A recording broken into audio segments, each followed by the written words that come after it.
हो रहा है। बहुत बहुत धन्यवाद। जो कट रचलेला गेलेला आहे या हत्येच्या कटामध्ये धनंजय मुंडे यांचा सहभाग असल्याचा आपण आरोप केलेला आहे, मात्र त्यांच्यावर अद्यापर्यंत चौकशी होत नाही। आणि अशा परिस्थितीत नेमकं तुम्ही कोणावर नाराज आहात आणि यानंतर पुढली भूमिका आपली काय राहणार आहे? नाही नाही, आरोप नाही आहे तो। आरोपी जे आत्ता पकडलेले ते स्पष्टपणानं त्या धनेशी बोललेले फोनवरती, सगळे कटर असलेले। ते बीडचा कोण धरलेला आहे तेही त्यांच्याशी कायम बोलतोय, तो कोण बडे आहे तोही धरला नाही। म्हणजे हे सगळं मोठं षडयंत्र रचण्यात आलं होतं आणि याला पाठबळ देण्याचं काम अजित पवार आणि फडणवीस करतात। नसतं त्याला चौकशीला पाठवलं असतं, त्याला अटक केली असती। तो एखादा आमदार आहे, एखादा माजी मंत्री आहे म्हणून काय तुम्ही सोडून देणार का? जनता गरजेची नाही का तुम्हाला? एक गरजेचं आहे का? जो महापापी आहे, जो खुनं घडून आणतो, जो कटर असतो, जो सगळे पीक विमे खाल्ले, कुणाच्या राखी खाल्ल्या, कोणाचं काय प्लॉट खाल्ले, कोणाचे घरं खाल्ले। संतोष भाई देशमुखांचा खून झाला, त्या खुनातला मुख्य आरोपी अशी माहिती मिळते की 47 वेळेस बोललाय फोनवर ह्याच धन्याला। मग तुम्हाला चौकशी करता येत नाही, अटक करता येत नाही। एक माजी मंत्री आहे म्हणून त्याला वाचवायचं आणि गरीबाच्या लेकराचे मुर्दे पाडायचे, हे महापाप डोक्यावर घ्यायचं का अजित पवारला आणि फडणवीसला?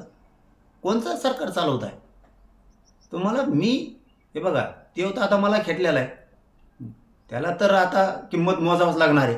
त्याला तो सुट्टी नाही धान्याला, त्याला किंमत मोजावंच लागणार आहे। नार्कोटिक्सला तो म्हणला होता ना, भिकार चोट सगळे हे साले लपून बसते आणि त्यांच्या आडवीला पाहिला आता सरकारच्या, त्यांच्या जाऊन पायावर लोळतो, त्यांच्या पाय चाटीतो, तिथं जाऊन त्यांच्या पाया पडतो अजित पवारच्या आणि सांगतो मला याच्यातून वाचवा, मला चौकशीला जर नेलं तर मग कसं व्हायचं, मला याच्यातून वाचवा, याच्यानंतर मी अशा काही करणार नाही, मला वाचवा। तो पायली भरली रे आता, तोही पायली भरली आता, तो पापाचा घडा भरलेला आहे, त्याच्यामुळं तू वाचूच शकत नाही आता कशातूनच। याला जबाबदार 100% अजित पवार आहे आणि देवेंद्र फडणवीस। नसता त्यांनी लाथा घालून सांगितलं असतं चल निघ तिकडं, तो ह्यामुळे आम्ही सरकार बदनाम करून घ्यायला मोकळे नाही। आता तुम्हाला एक पाहिजे ना, तुम्हाला एक पाहिजे का करोडो मराठी पाहिजेत?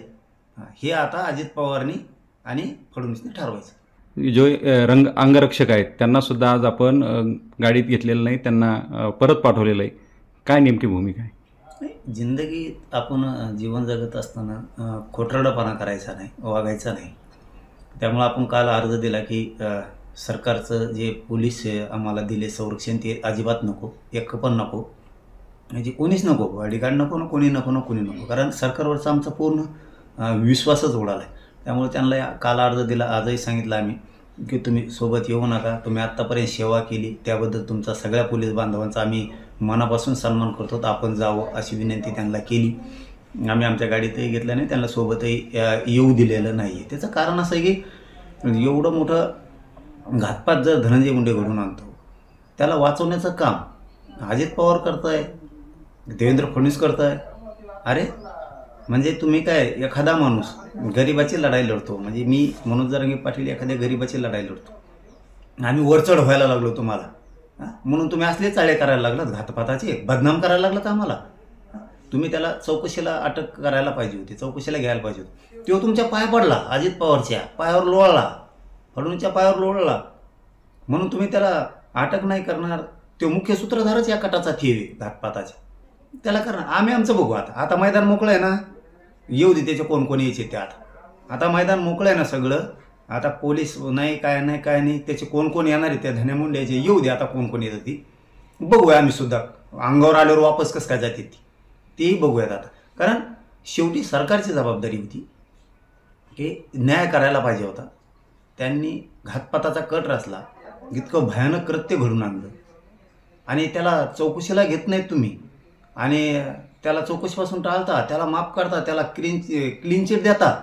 अरे सरकार, तुमच्या बी जर नाकी नमुने आणले ना तर माझं नाव बदलून ठेवा तुम्ही, हो अजित पवारचे सुद्धा आणि फडणवीसच्या सुद्धा। तुमच्या नाकी नऊच आणणार, दमच आणणार मी तुम्हाला, त्याच्याशिवाय तुम्हाला सोडत नाही। आता ते धरलेले होईना आरोपी, ते सुटतीलच ना, सुटतील। पुन्हा त्यांनाही मोकळं मैदान पाहिजे ना मला मारण्यासाठी। आणखीन त्याच्या 2-3 काही टोळ्या असत्या त्या धन्याच्या, त्याही होतील. आणखीन त्यांनी कुठं कुठं षडयंत्र रचले असतील बदनामीचे, आमके तमके. तर सगळ्याला मोकळे घाता मैदान. बघूयात काय होते. मला संरक्षण नको, अजिबात नको. कारण याला जबाबदार देवेंद्र फडणवीस आणि अजित पवारच आहेत. यांना गरिबाचे लेकरं मेले तरी चालतं, घातपात करून मारले तरी चालतं. फक्त यांना अजित पवारला त्यो पाहिजे. घे तुला त्योच आता.